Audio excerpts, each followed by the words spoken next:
Good evening, ladies and gentlemen. My name is John Capucci, and I'm the Principal and Vice Chancellor of Assumption University in Windsor, Ontario. Assumption University, founded in 1857 as Assumption College, is one of the most historic Roman Catholic universities in Canada. Informed by the Basilian tradition, we seek to empower individuals to cultivate goodness in themselves and others, embody discipline in their path towards excellence, and recognize the importance of constantly pursuing excellence in their daily lives. In addition, we are a federated institution of the University of Windsor and also affiliated with Canterbury and Iona colleges.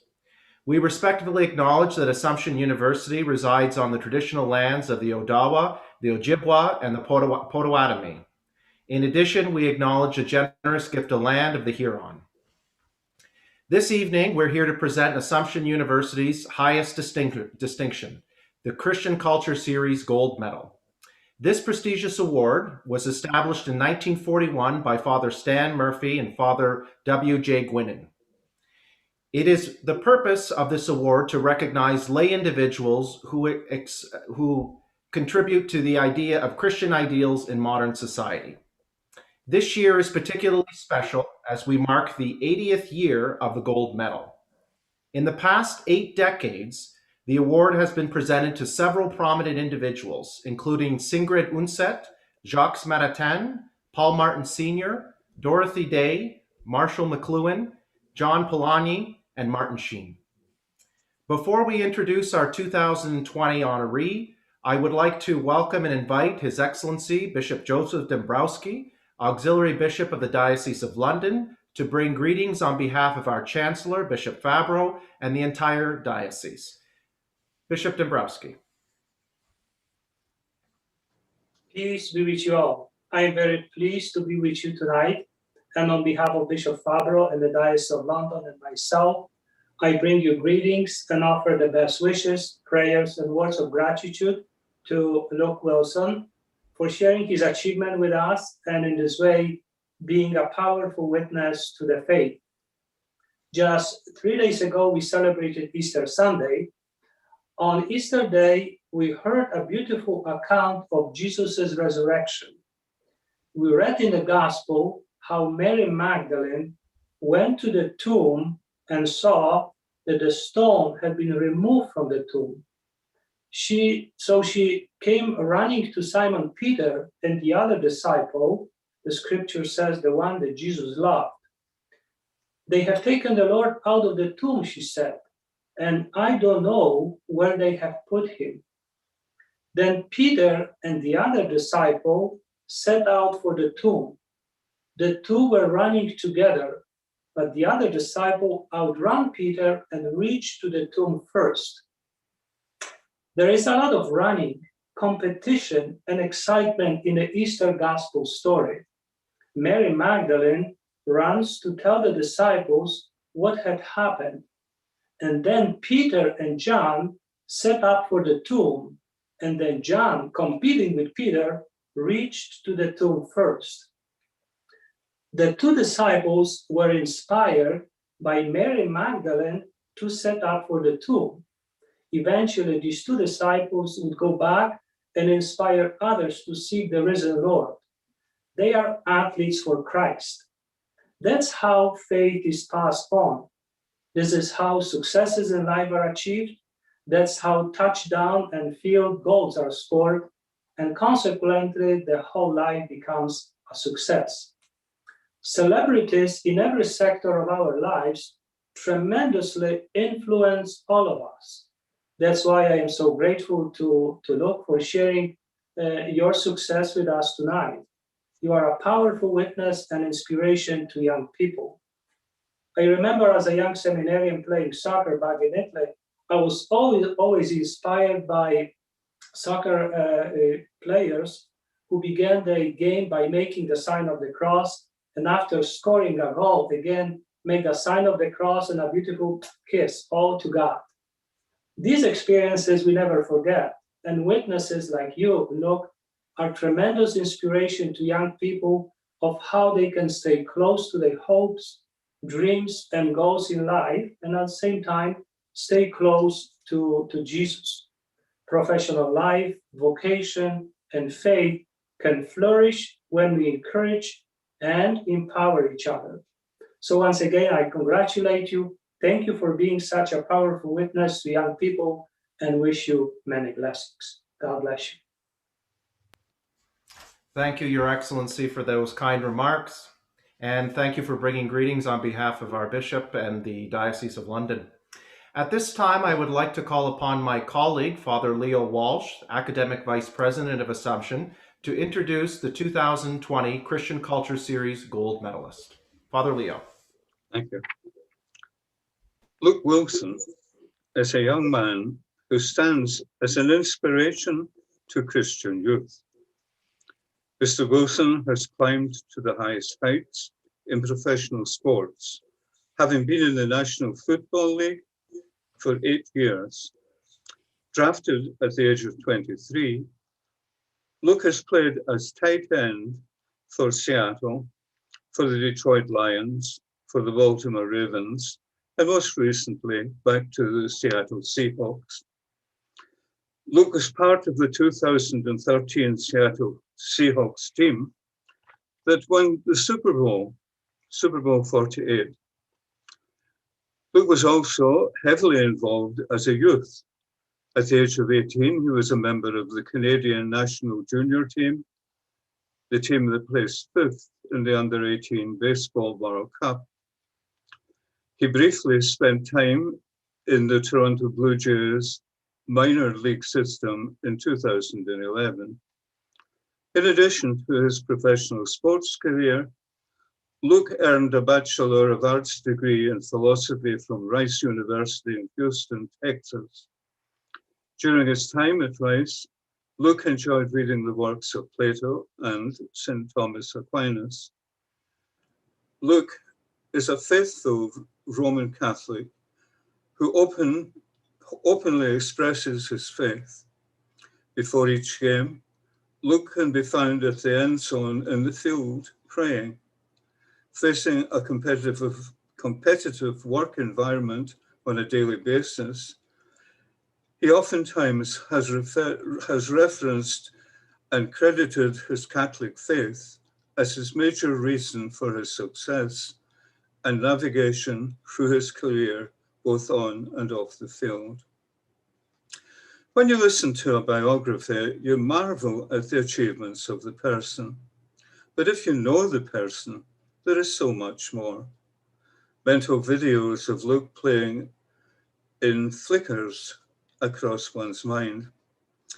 Like the time huddled in blankets, I watched the young Luke catch an impossible pass and go like a wind through a crowd of much older and heavier school opponents to score the winning touchdown. On meeting him at his university in Houston, Rice, and going down to the football field and thinking that 10 yards looked like 25, and with huge people trying to block you, quite different from television. And then going with Luke to the student library, where he was enthralled by Greek philosophers and more modern Catholic philosophers, and not to impress me in the slightest. I remember too that after Luke had won the Super Bowl, or his team had, inviting Luke to talk to a crowd of young girls at St. Paul's. We had a committee of young people there, 14 or 15-year-old girls, and they were all agog at seeing Luke, this giant, handsome, famous football player. But immediately he chatted to them as if they were all of the same age, and they had laughter, and he was serious with them too. Wonderful experience. Throughout his achievements, Luke has never lost sight of his roots in La Salle, at St. Paul Elementary and Holy Cross Schools, and at St. Thomas Villanova High School. His humbleness and warmth are largely the product of his upbringing. Our reward is always to an individual, but Mike and Wilma Willson, his parents, can take a lot of credit for the personal development of their son and should be very joyful tonight, as his siblings, Eric, Gregory, and Rachel. Principals Capucci, it's my great pleasure to present Mr. Luke Willson. This is the magic part right now. For outstanding success in athletics, standing as an inspirational role model to Christian youth, and for constantly and publicly exemplifying Christian ideals in his professional and family life, I call upon Mr. Luke Michael Willson. In the name of Assumption University and on behalf of the Board of Governors, it is my privilege and pleasure as Principal and Vice Chancellor to confer upon you the 2020 Christian Culture Series Gold Medal with all the rights, privileges, and honors therein. Congratulations, Mr. Willson. Thank you very much, John. I've got the medal here. I appreciate it. Father Leo, thank you very much for that intro. Bishop, thank you for joining us here today. I'm extremely excited for this talk. But once again, before I begin, I just want to say thank you to Assumption University for selecting me as the 2020 Christian Culture Gold Medal Award. It's a tremendous honor and something I'll forever cherish. So with that being said, today I'd like to talk about my personal journey with God and my Catholic faith with regards to my athletic career. However, I know that not everybody on this chat right now or video call, if you will, is an athlete or has the same passion for athletics as I have. But I think that there's a lot of situations that I've been through and lessons that I've learned that can really be applied to across different fields and all different walks of life. I think also that in today's society, when you think of a professional athlete, you think of these, the trophies won and the glorious moments. And don't get me wrong, there's been plenty of those and a lot of fun. But today I'd really like to touch on a lot of the moments that I experienced really as a youth in the Windsor area and as a pro that were moments of failure, moments of hardship and really how I was able to overcome those moments. And the things that I'd really like to touch on today are the power of prayer in my personal life, my journey and my journey with my faith, but also the idea that in my journey, I'm not alone. I'm not alone in my faith. And I think I've got some stories of me as a youngster and even me a little bit older that kind of be able to make things a little more real about how I was eventually able to succeed. And just before I begin, I would like to mention that I love taking questions. Q&A is one of my favorite things. So if something comes up during this talk, please feel free to ask anything. And at the end, I'll be answering as many as I can. So, when I thought about this, where do I begin really? And as a young boy, I attended St. Paul's Elementary School in LaSalle, Ontario. And for those of you who don't know, I'm half Italian. But once or twice a week, my nonna would pick myself and my siblings up from school, and we would drive to my nonna's house for an incredible Italian cooked dinner. But there's one car ride that I remember much more vividly than some of the others. And something had happened at school that day. Again, I was probably 7, 8 years old. And we had talked about, what we wanted to do when we were older. And I remember sitting there, I think we were writing in a journal, and I remember sitting there thinking to myself, like, oh, what sport should I pick? Because that was at that age kind of all I really thought about. And as the day went on, I almost started to worry a little bit, become a little bit anxious. And the reason being is I started thinking, what if I don't make it? And I don't know any professional athletes. What even goes into becoming a professional athlete? And when my nono picked me up that day in his Ford Aerostar, and this was 1997 now, I remember we were on the on-ramp from here online to EC Row. So for all you Windsorites out there, this is before the construction. And I took a deep breath. I was sitting in his passenger seat, and I had made a promise to myself that I was going to become a professional athlete one day. And you might be wondering why I'm telling you this story, but to me, that's where my my athletic journey began, really at that age. And I truly believe to this day that my guardian angel and God heard the 7-year-old version of me say that. And in the next 24 years, they've guided me, they've protected me, they've also challenged me, and have really taught me some invaluable lessons that have been the main reason for my success as an athlete. So before I keep going, I'd like to read a verse of the Bible that's one of my favorites and that has really applied to me in many different stages of my athletic and football career. And it's Matthew chapter 17, verse 14 to 21. And the story is called The Healing of a Boy with a Demon. And again, I'll read it here. It's, when they came to the crowd, a man approached, knelt down before him and said, "Lord, have pity on my son, for he is a lunatic and suffers severely. Often he falls into fire, into water. I brought him to your disciples, but they could not cure him." Jesus said in reply, "O faithless and perverse generation, how long will I be with you? How long will I endure you? Bring him here to me." Jesus rebuked him, and the demon came out of him. And from that hour, the boy was cured. Then the disciples approached Jesus in private and said, "Why could we not drive it out?" He said to them, "Because of your little faith. Amen, I say to you, if you have faith the size of a mustard seed, you will say to this mountain, 'Move from here to there,' and it will move. Nothing will be impossible for you." So, some of you might be wondering why this verse, and the answer is really simple. When I was 7 years old, sitting in my Nona's van, I didn't really know what was lying ahead. Again, I thought of all the glorious moments that sports could bring me, but I didn't know the amount of failures that I would have to endure. And we'll get into some of those here in a sec. But I just didn't realize how bleak things could potentially be as far as attaining my dreams and goals would be. I mean, even the odds of making the NFL, I'm not even sure how they calculate this stat, but they say that a high school senior football player has a 9 in 10,000 chance of being drafted to the NFL. And, tack on now that I'm an international high school football player, and even the idea that I was fortunate enough to be on a Super Bowl winning team my rookie year, I mean, the statistics must be insane. And that's why this verse is really important to me, because combined with the power of prayer, it's guided me throughout my whole life. And these statistics back then and right now, to me, they mean nothing.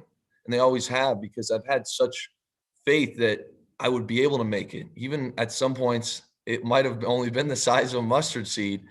I knew that this was possible. And it's a point of strength that I've always been able to kind of rely on when times are tough. And speaking of, some different tough times, I'd like to jump ahead to when I first was attending high school at St. Thomas of Villanova in LaSalle. I arrived there in 9th grade, and like so many other athletic Canadians, I'd figured out my athletic pathway to the pros, and that was going to be hockey. I was going to pursue hockey, and in my head, I was going to the NHL, and I loved playing hockey. It was probably the sport I played the most and took the most serious. And, in my opinion, I was pretty good at it. I don't know what everybody else is, but in 10th grade, there's an OHL draft. And after your season's over in grade 10, you go to this draft, and I was a shoo-in in my own head. It wasn't really when I was going to get drafted, but where. And it was my first step into achieving my dreams. And it was 2006 at this time. And when the draft day came, my name wasn't selected. And I was devastated. I was distraught, confused, and quite frankly, dejected. And, it was like my dream had blown up right in front of my eyes. And a day later, I had kind of sat down and, with the power of prayer, just spent some time with myself and kind of reconnected into my faith, and I decided I'm going to make the NHL, even if it was the long way. So, determined, I went and was like, you know what, I'm going to try out for these 3 local junior B teams. And if that doesn't work, I'll surely make the local junior C team. And unfortunately, that summer, didn't make any of those teams. And now I was really at a loss. But again, just kind of relying back on my faith, something's going to work out here. I went back and thought maybe I'll just be a year delayed. And I'll skip the sad story here. But the next year, nothing changed.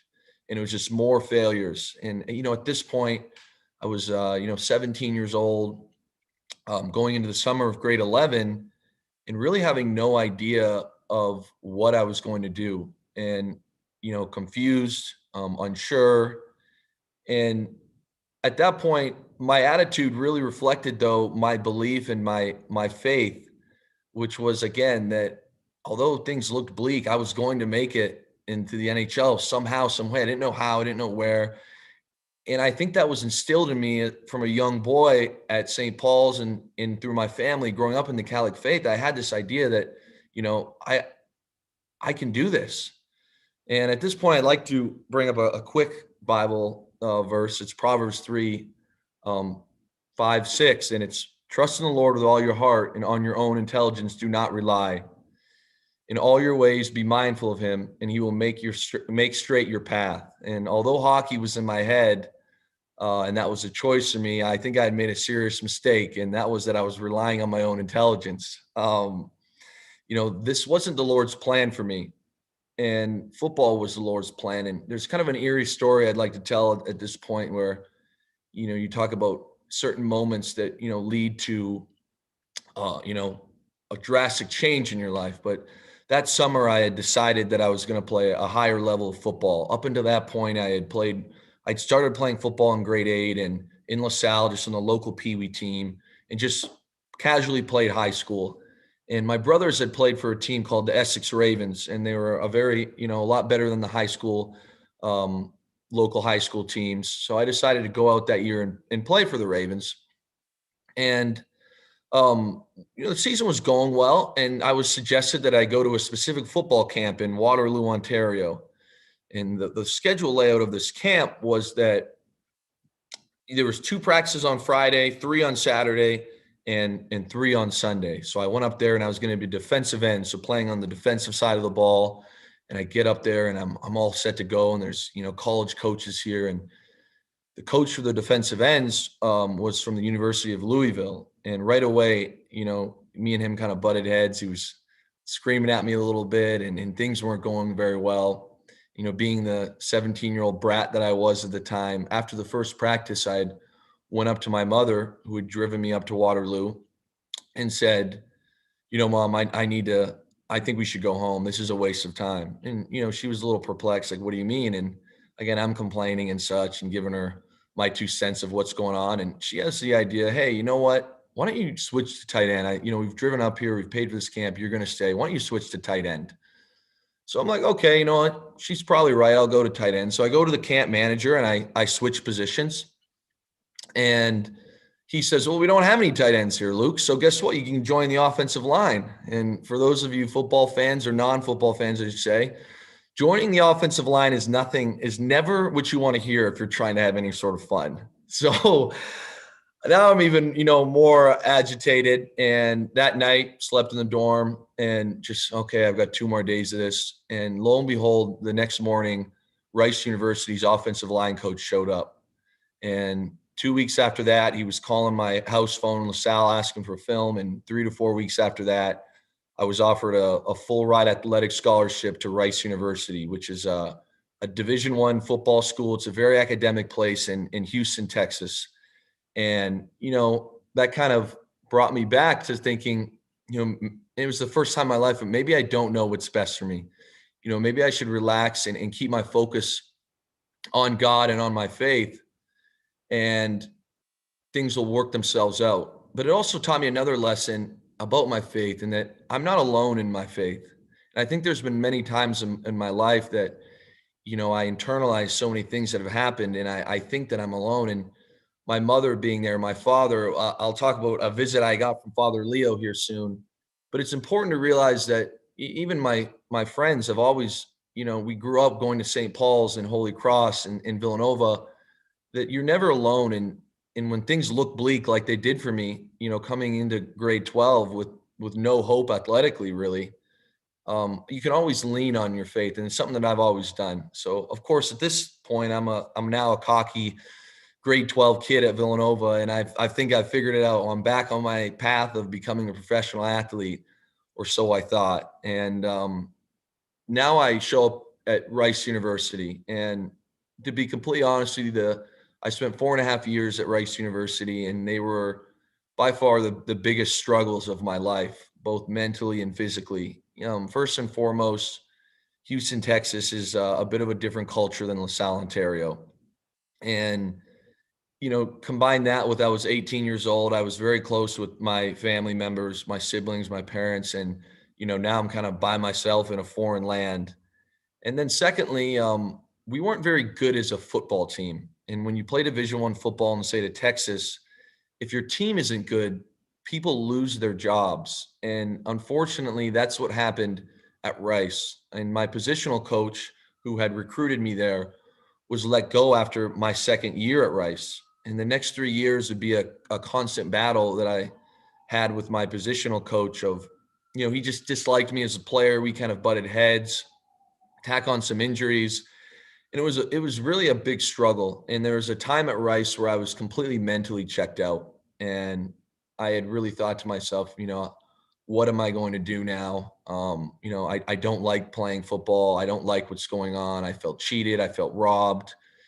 And it was at that moment that my father actually surprised me. And he showed up into a Houston summer during camp, some grueling heat, if you've ever been to Houston. And it kind of, to me was a very strange situation, because just seeing my father was a reminder that, I wasn't alone in this journey. And as bleak as things looked, I have people in my life that I can walk my journey and my journey of faith with. And it really, my father going there restored my faith in my belief in myself, that one day I would eventually make the NFL. And, just a simple act like that really catapulted me into a completely different mindset. And things began to turn around for me that off season after the season was done. And just to kind of add to this was, in a time of struggle, Father Leo, who I know is on this call, actually had came to Houston, I believe the University of St. Thomas, and being able to spend a day with Father Leo, again, was just another moment, which might have been kind of small to him, but for me to kind of reconnect with who I am as a person and who I grew up as, in my time at Villanova and my time at St. Paul's and Holy Cross, and really check back into my faith and, and my journey with athletics. And things started trending in a great direction for me. And my stats were going up. I was playing a lot. And there was, a little buzz in the media about how I might make the NFL. I was heading into my last year at Rice. And all of that came to a halting crash. There were some injuries my senior year, my stats were not very good. And, it kind of culminated in one of the most embarrassing athletic moments of my life. In college football, if you win 6 games, you go to a bowl game, which, again, for the people who don't follow college football, there's about 30 different bowl games. So they're not that special, but when you're really bad, winning 6 games for us was very hard. And we finally did it. It was the only year that I was there that we did this. And we were going to a bowl game, and it was in Fort Worth, Texas. And my entire family came down. My uncle was there, all my siblings. And at this point I'd been at Rice for 4.5 years. It was the oldest you could be. And during that game, I barely played, didn't touch the ball, was taken out of the game at one point. And I remember standing on that field in Fort Worth, Texas, alone in my thoughts, and really sitting there thinking, what am I going to do? This is most likely the last football game that I'll ever play. And it was that night that, I really turned to the power of prayer, and just my family being there really helped me reconnect and kind of once again reestablish that mustard seed, of faith that I had, that I can do this still. I can, things don't look good. There's no one writing in the media about me anymore, but I still do believe that I can overcome the situation. And, I took a few days, like I said, a lot of moments to myself. And I believe that God and my guardian angels, like they have guided me so many times before, guided me down to a small place in Florida. And you might be wondering why Florida, but in football, my last chance now was basically to compete at a local pro day. So it's very common, these pro days, when you don't get invited to the big combine that everybody sees, which I was not, each university has a pro day where they measure how fast you run, how high you jump, things of that nature. And this was really my last shot. So there was a spot outside of Bradenton, Florida, that was actually run by a Canadian. And I had decided to move there for 2 months and put all my eggs in this basket. And when I came back to pro day, my numbers were very good, and which eventually led me to being drafted. And, I think about it, and almost from the day I sat on that field in Fort Worth, Texas, wondering what was next for me, 13 months later, I was sitting on another field, which was MetLife Stadium in New Jersey. And I was with my mother and father after we had just won the Super Bowl, and the Super Bowl trophy was right by us as, I got to share that moment with them on the field. And after that game, after winning the Super Bowl, I really reflected on, how does that happen, and how does it happen so quickly? And there's been many times in my NFL career that I've felt my faith has helped me overcome something, or my faith has helped me, succeed. But the power of prayer, and the idea that I can't rely on my own intelligence, and we should really rely on God's intelligence, and the ability to really have faith in all situations, no matter how bleak things look and how bad things get, they really come to the forefront of not only why I was able to get to the NFL, but why I was able to stay there. And, even now, finishing up my 8th year and hopefully playing a 9th, going into the professional side of my life, I can remember having surgery after my 4th season, which is your 4th year is your contract year. And being very anxious, like, is anyone going to want me? I'm potentially damaged goods now. And again, at this point, my journey and my faith had grown, and I had learned so much from my experiences of not being drafted in the hockey, and putting my faith in God, and not, trying to control every situation, that really things, I don't want to say they were more easy physically, but they were more easily mentally on me, which allowed me to perform better and allowed me to, in this situation, rehab better. Another moment that is, kind of comical to me now, but since the hockey days, I had never not made a team. It had been almost a decade since I hadn't made an athletic team. In my 7th season, I started with the Oakland Raiders, and I was released at the end of camp, which again was a huge shot to the ego. And I was very upset for a few days. And once again, I was sitting in my apartment by myself in San Francisco, and kind of went back to what I always do when I struggle, which is the power of prayer, and in trying to reestablish my faith in what's going on. And I did that. And I remember thinking to myself, you were really upset when you didn't get drafted in the OHL hockey draft, and look how that turned out. And once again, 3 weeks later, I was signed by Seattle, which was amazing because I had already played 5 of my 6 years at that point with Seattle. Some of my best friends were, involved in that organization, and Seattle's really become a second home for me. So once again, it was, maybe God's plan that Oakland was not in the cards for me. And as long as I kind of keep my focus on him and keep my belief where it should be, I've always felt like things will work out. And now I'd like to, transition a little bit to some of the questions that I've gotten in my my professional, career. And a lot of it from the youth I get is if I'm nervous before games, and how I control my emotions. And I totally understand where this is coming from.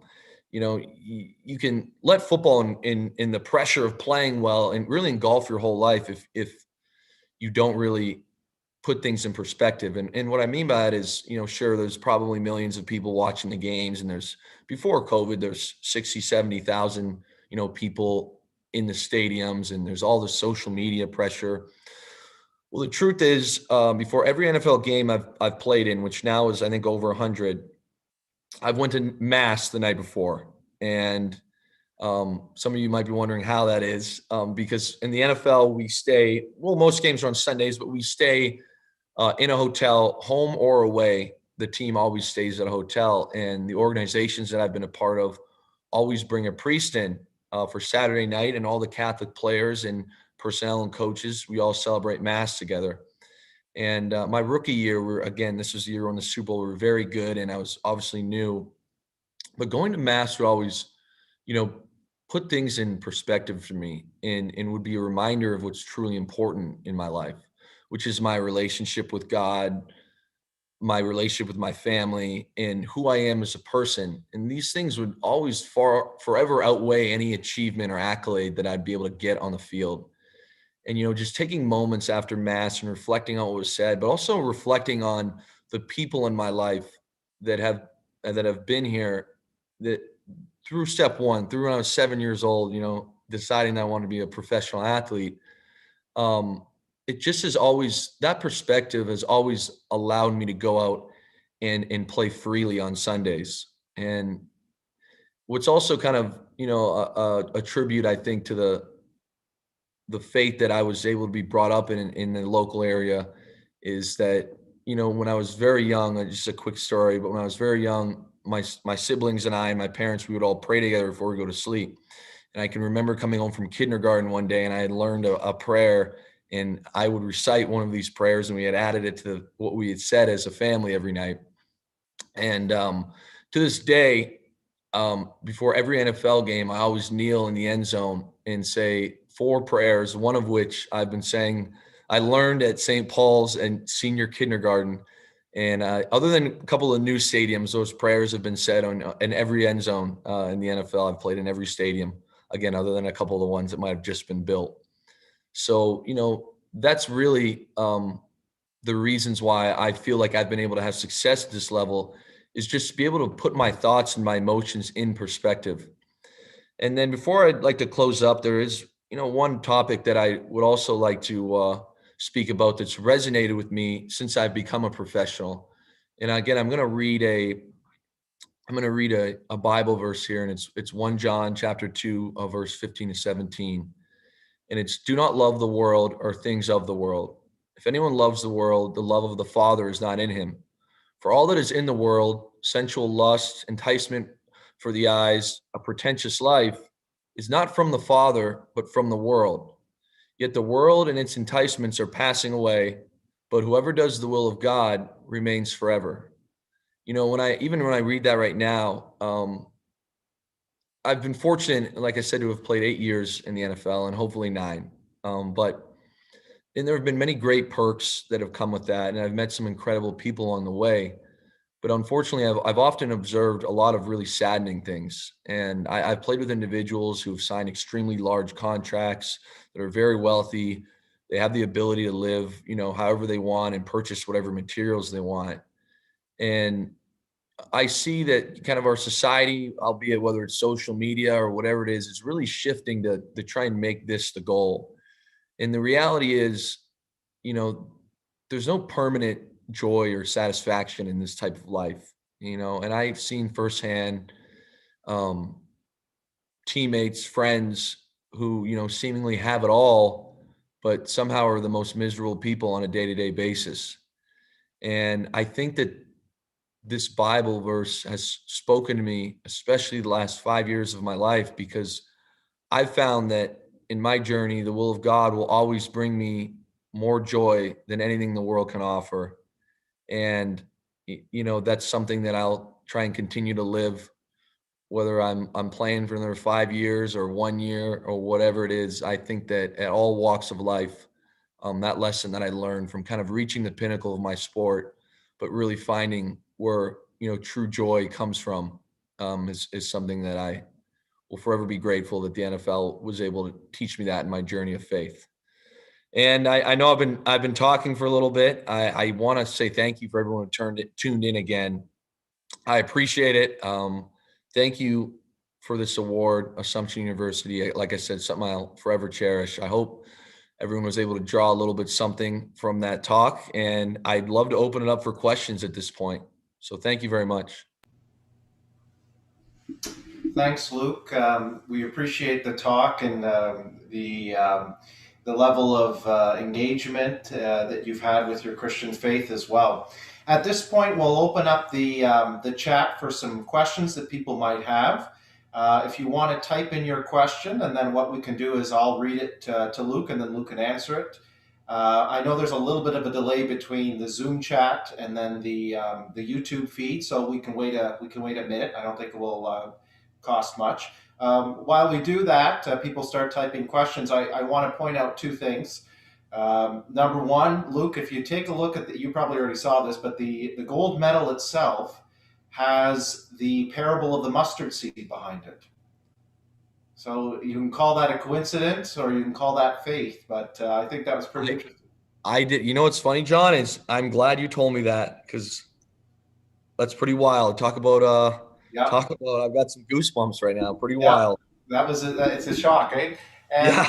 the second point for me is an academic or kind of an academic. I've learned more about football in the last 8 months preparing for this event than I've learned in my entire life. So thank you for that. It was an education for me. Father Leo and I were trading notes about what this meant and what that meant, and I learned a lot. So Awesome. Yeah, it's a confusing game if you're not used to it. So I'm glad that Father Leo was able to help you out there. oh, thank you, thank you. So again, if anyone has any questions, if you go to the YouTube chat and type in your questions, we'll be able to pose them to Luke. Hope no one's shy. I really enjoy answering questions, so please feel free.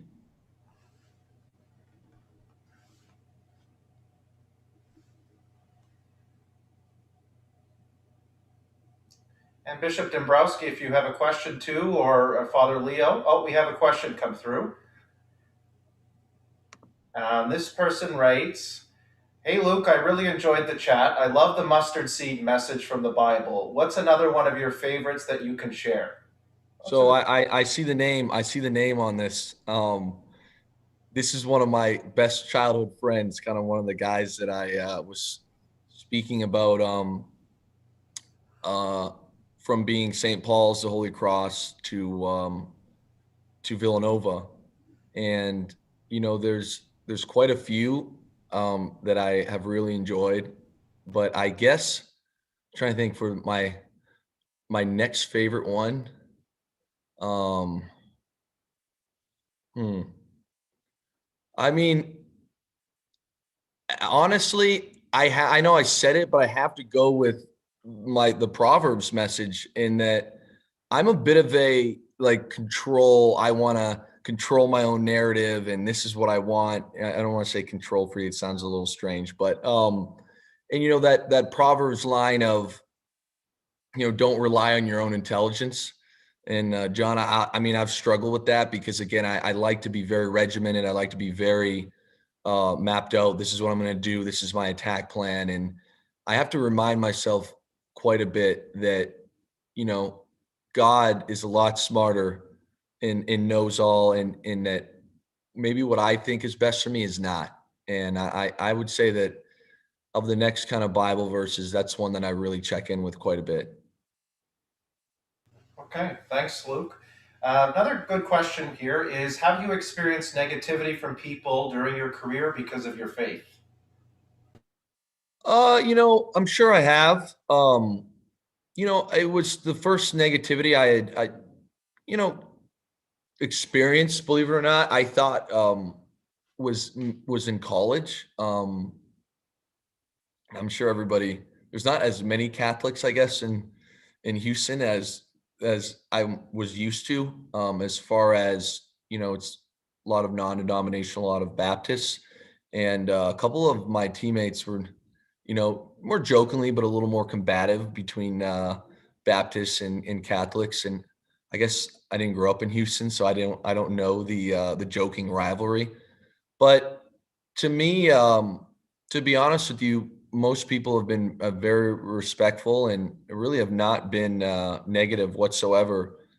And I think that a lot of people would be not surprised, but even a lot of those who don't maybe speak publicly about their faith, on all the NFL teams that I've been on, the very, very vast majority have a relationship with God. And, every team I've been on, we say in Our Father, as a team, with the coaches and all, before the game. And so I think part of it, why there's not that much negativity, is that, obviously different parts of their journey, but everybody has Not everyone, but the vast majority has some relationship or some type of faith. Okay, and the last question we got so far is, how has the study of philosophy influenced your faith? That's a great question. The study of philosophy, again, when I was at Rice, I wasn't really sure what I was going to major in. And when I started reading philosophy, which I hadn't read any philosophers' books by any means up until university, I was extremely intrigued, and it really influenced my faith because some of these incredible minds would try and battle these epic problems.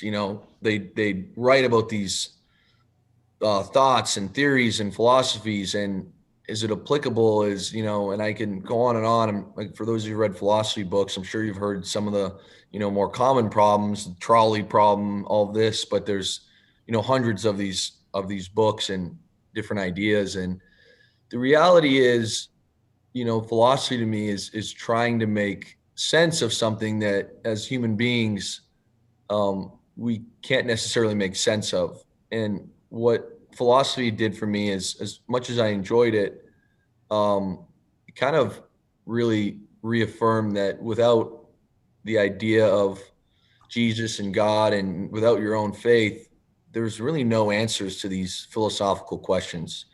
So I know it was a bit long-winded, but that was kind of how the study of philosophy, influenced me in my faith. We got a lot of questions coming in now, Luke, so you must have sparked something. Who was the most influential in inspiring your faith as a child? So this one's going to be a tricky one.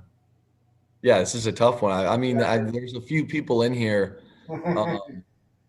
that I are probably watching, but I think for me, the most influential and inspiring person for me is probably actually going to be my Italian grandfather, which I call my nono.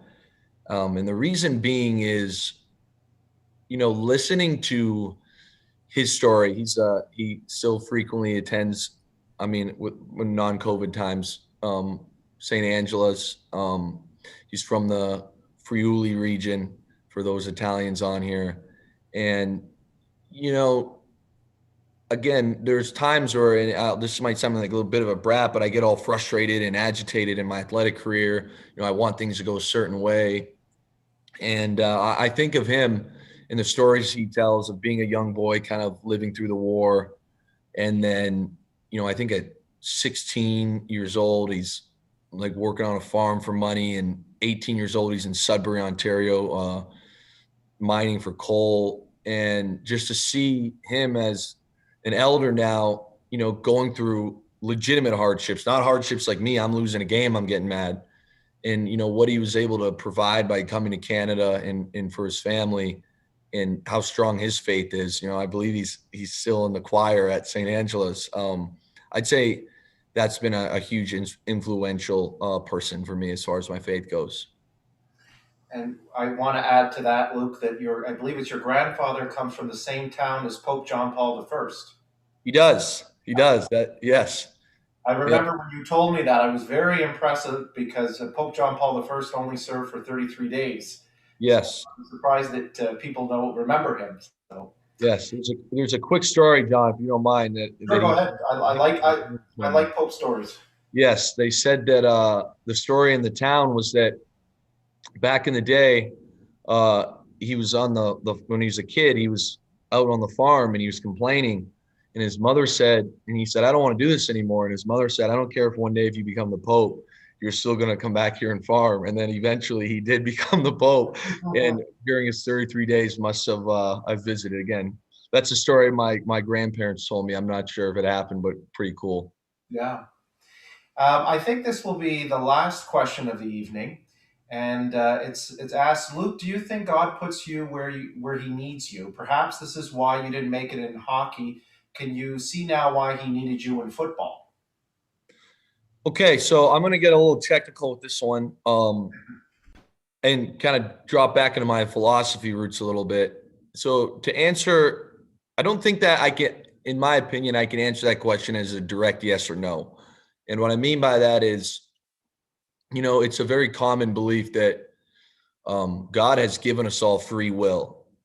So again, sorry if I get a little too philosopher on you here. So I do think that, my guardian angel and God have guided me in directions where they need me. But at the end of the day, I have free will to make choices. So I can make the choices to kind of listen or ignore. And so I know that's kind of indirectly answering. I do think that there are situations where God puts in front of you, where maybe he has where he'd like you to go. But at the end of the day, as an individual, one of the greatest gifts that God has given us is our free will and our ability to choose. So sorry if that got a little too philosophical there. No, I think we have some philosophers in the audience, so it works out well. Perfect. I want to begin my closing remarks by again congratulating you, Luke, on the 2020 Christian Culture Series Gold Medal. And I want to point out to the entire audience and those people that are going to view this later on that, as I mentioned, it's been 80 years since we gave our first medal. And Luke is officially the youngest recipient of the gold medal. So that's a special congratulations again to Luke on that major achievement. Again, on behalf of Assumption University, I want to congratulate you, Luke, and your family. Also on behalf of our Board of Governors Chair, Father Don McLeod, the entire board, staff, and supporters of Assumption, congratulations. It's a major achievement for you. We want to also send our compliments to the Willson family who's watching us with today as well from LaSalle, Mike and Wilma, and the entire family. I'm sure they're very proud of their son and brother and grandson on this major achievement. I also want to thank our Bishop Dombrowski, the Auxiliary Bishop of London, for joining us this evening and adding to the specialness of the event and bringing greetings on behalf of our bishop and our diocese. I want to thank my colleague, Father Leo Walsh, who gave an excellent tribute to Luke and his biography, and our team that's working behind the scenes today, Jessica Lemon, Chrysander Skipper, Cecile Bertrand, Moira Belmore, and Father Stephen Huber for organizing this event. As you know, this event took a long time to organize because we weren't sure if we could have it in person, but unfortunately we weren't able. But I think this is great enough. So I want to thank you all. And finally, I want to thank the entire audience for joining us this evening. We're going to put this on our YouTube channel shortly, and you can view it after or send it to your friends or family. So thank you, everyone. God bless. Stay well and take care. Thank you, everyone, and have a good evening.